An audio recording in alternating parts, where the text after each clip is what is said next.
microphone doesn't work.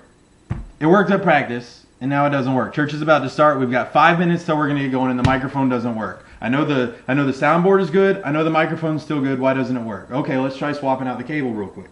Swap out the cable. It works good. Good. This thing's a piece of junk. Let's go ahead and toss it out. It doesn't work. No sense hanging on the garbage. Well, hang on. With a little bit of understanding and a little bit of a know-how, it is possible to fix the cables. Based on the United States Navy's manual, NAVAIR 01-1A-23, I'm going to present some information about the methods and procedures for simple wiring repairs. Because repairing cables is actually a simple procedure. During the minutes that follow, I will tell you how to repair cables simply by one, I'm going to explain what a broken cable is. I'm going to explain why it's important to have a plan in place. I'm going to explain to you the standard procedures for repairing cables, and I'm also going to explain the importance of testing your work. See, the first step in repairing any cable is just identifying what do I mean when I say a broken cable.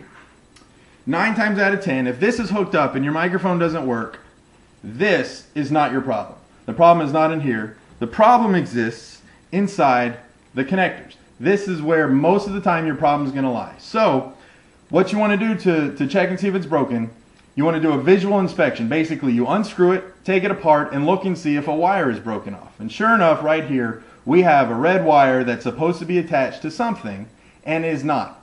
So this is going to make your microphone not work. So now that we've gone and we've looked at and we've established what we mean by a broken cable, we want to set a plan in place.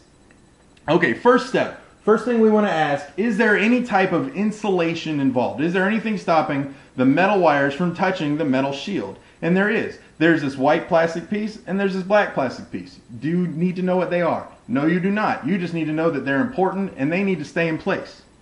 Second, what you want to do before you do anything, before you make any changes as part of your plan, you want to draw a picture. It sounds simple, but you want to draw a picture so that when you do your repair, you can take a look and automatically know exactly what goes where. There's no guessing, there's no remembering in place. You just take a look and I already know where it needs to go because I drew it. So, now that you have your picture drawn, now that you've already established what you mean by a broken cable, next what you want to do, you want to go ahead and cut the connector off. The reason that you want to cut the connector off instead of doing anything else, instead of just trying to reconnect this, is this wire, this broken wire, is now shorter than the other two. If you envision it like my fingers, if my fingers are going to act as wires, if this one is now broken and I try to reconnect it, this wire is now going to be too short. So any movement that gets made, this is now going to break again. So your other two remaining wires, you want to make the same exact length. So you go ahead and cut it, you cut them all even, you can go ahead and strip back your remaining wires so that when you connect them, everything's the same length and it doesn't want to break again. And again, we're going to get into now the procedures, which can be found in NAVAIR 01-1A-23 and can also be found on solderingguide.com. First off, if any insulation is included, you keep it there, or if it needs to be replaced, go ahead. So since we've already got this in place, we're good. Next, using the wire, since we've cut it, using the wire still connected as a guide, go ahead and strip your wires back. After that, what we want to do is what's called tinning the wire. The reason this is important, this is what enables your wire to connect to your connector. The way you do this, you take your soldering iron and you take your wire, you touch your wire to your soldering iron and actually touch the solder to the wire. And what's going to happen, it's going to look like the wire is getting wet, almost like a string is soaking up with water. You don't want a big glob of solder, you want it to just have turned color. That's called tinning. That's going to enable the solder connection to stick and be done correctly so it won't break again. Okay, once you've done that, then you can go and take your old connector using a soldering iron and a pair of tweezers, pull the old ones out, you don't have to worry about it. And you reconnect it using the drawing that you put in place already. You already know exactly where the white wire needs to go, you know where the bronze wire needs to go, you know where the white wire needs to go, so you know that you're going to do everything exactly the way it needs to happen.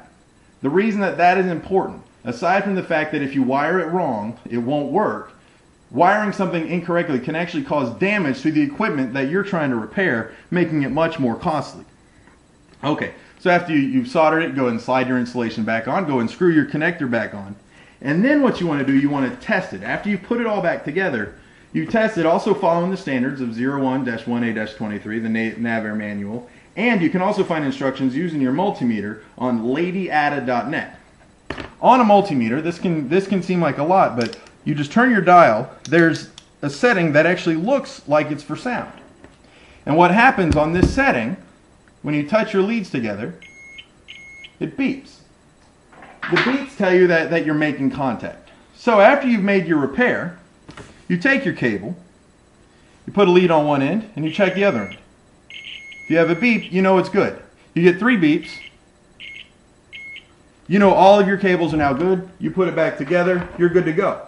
This is why it's important to check your work. Also, you're going to show up back at church on Sunday morning saying, hey, I fixed it, all proud of your project. Hook it up to your microphone, and if you didn't check it, there's a good chance it's not going to work. You didn't draw a picture, there's a good chance that it's not going to work. So you've done that, you've checked it, and there's a good chance that your equipment is going to be damaged. But since you've gone through all of that, your cable's now going to work, your repair is going to work, and everything's going to be solid and it's not going to break again because they're all the same length. So as you can see, although methodical, repairs are not something to be afraid of. And today I've informed you how to repair XLR microphone cables. By making a plan, by following procedures and checking your work, anyone can learn to repair their own audio cords. Repairing cables can be a scary, daunting task to the uninformed person, but with this information, you are now able to repair them yourself.